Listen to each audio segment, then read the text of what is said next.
friends, it's Katie from Without a Crystal Ball. Welcome back to my channel. It's Tuesday, December 17th, 2024. The Duggar hiatus and the Duggar lack of coverage on this channel is officially ended because Anna Duggar is wilding out in the world and is again on the covers of tabloids. This time she's wearing a silk top, out with friends, laughing. It's in the daytime, and you can absolutely tell it's Anna. But this is after 3 years of relative seclusion by Anna. We last saw her for the reels storming out of the court after Josh was sentenced. His sentence was not a good day for Anna. Josh was sentenced to 12 and a half years behind bars. Anna fidgeted with her wedding ring, and she appeared to be upset. We know in the course of the investigation, Anna was the most supportive of Josh and was willing to try to help Josh conceal and cover up his crime. She tried to get witnesses to remember details differently and to try to point fingers at other people that possibly could have been involved. Anna's behavior lost her so much support in the family.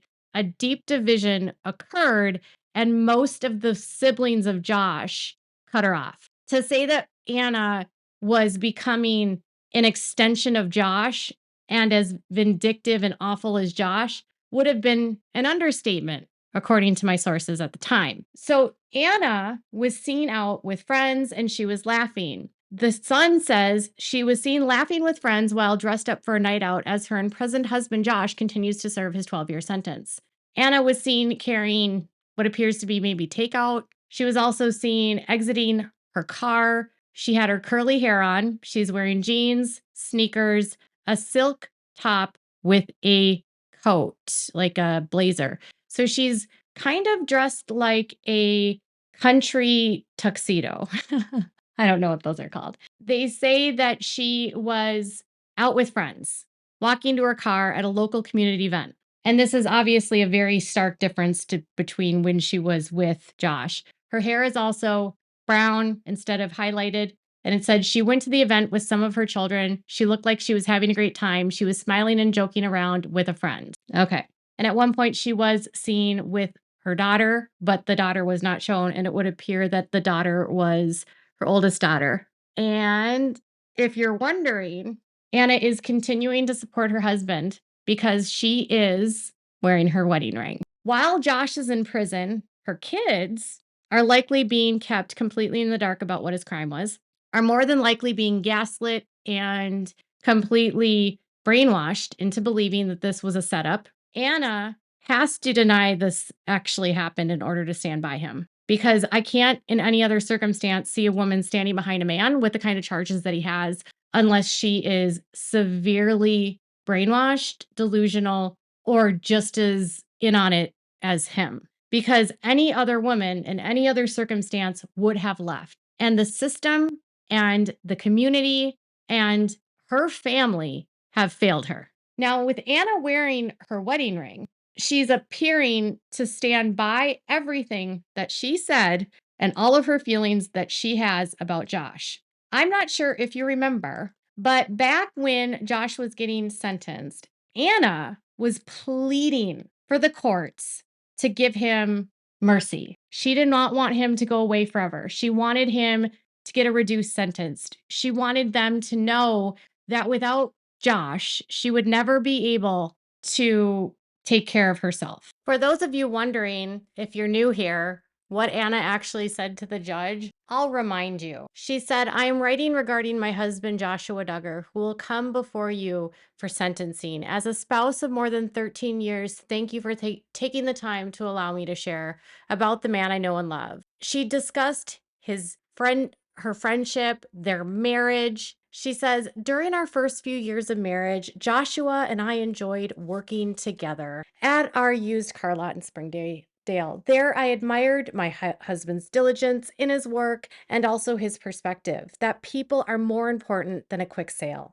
Joshua would often spend hours out of his day chatting with and listening to various homeless people who would pass by on the sidewalk. And many of our customers also became our friends. I It didn't matter who you were or where you came from. Joshua cared for each person because they are created in the image of God, and that is what determines their value, not social status. Joshua has worked hard to provide for me and now our 7 children. But the happiest part of the day by far is when daddy comes home from work and his cheerful voice fills the house. Hey guys, how's it going?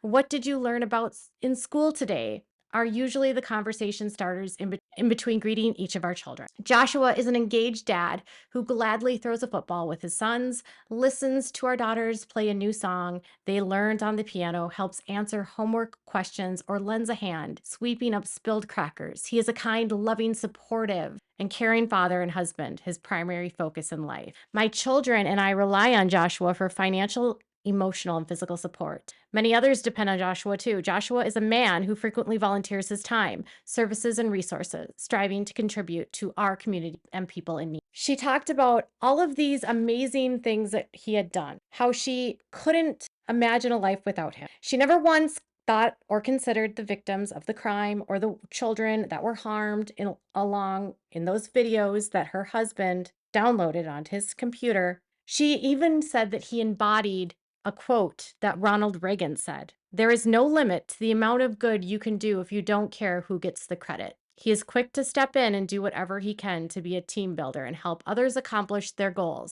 without ever needing to receive recognition or she wanted them to basically give him probation and tell them that, he's surrounded by all these people that love him. We will manage him. Please let him come home in a letter. And today it would appear that she is still on the same path, that Joshua is a good man. Now, I can't understand the heartbreak she would be experiencing. I also can't put my head around what a mind F this would be to have a husband in prison and have 7 kids to raise on their own. I would imagine that you wouldn't feel good knowing that your husband is not going to be there for your kids and that for the better part of their lives, her kids will have no idea who their dad is or what their dad is about. And she stays on the Duggar compound. They have her trapped financially. They have her trapped psychologically. They have her trapped emotionally. She is a victim, but she is also a perpetrator on her children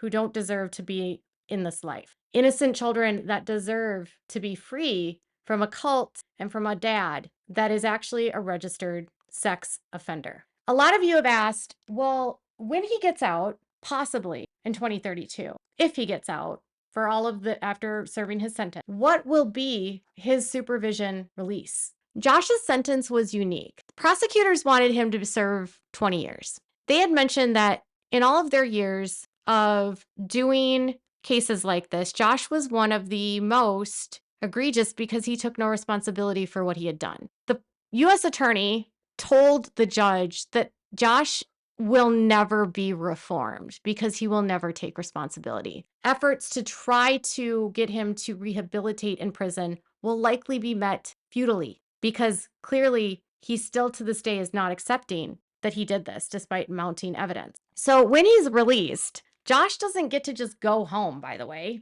And his period of supervision is pretty severe. It's 20 years. When Josh was handed down a sentence of 12 and a half years, he really got a sentence of 32 and a half years because 20 years of his life, he's going to be living under significant supervision by the federal government, and that if he does not comply with this, can go back to prison at any time, and that 20 years is what he'll serve. When he's released, there are specific stipulations that he has to comply with. He was actually given special conditions by the judge because he's considered dangerous and a dangerous offender to children. This is the biggest point you need to remember. The judge was so concerned, and the U.S. attorneys were so concerned about Josh and how dangerous he was to children, that upon his release, the defendant shall have no unsupervised contact with minors, which shall include his own children.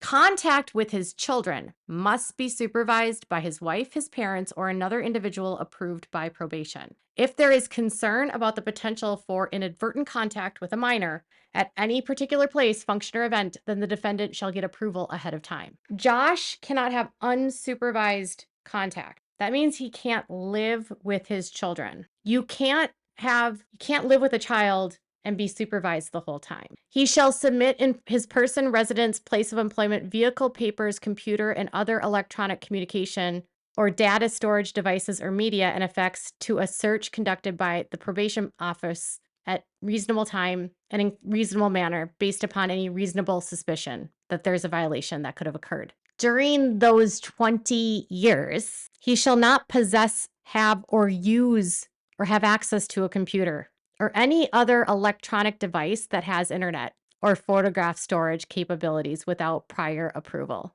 Reasonable requests by the defendant for approval should not be denied, provided that he follows the probation people's internet monitoring software. But he will have to pay for that software, and if he needs it for work, they may consider it. He can't use drugs. He has to participate in a sex offender program. He has to pay for the costs of that. He can't access or view pornography of any kind, including adult pornography. What this means is that once he's released, Josh can't live with his own children. If he has unsupervised contact with his kids, he could end up back in prison. And if Josh even looked and got tempted to look at pornography, which they believe is a huge problem for him, he'll go back to prison.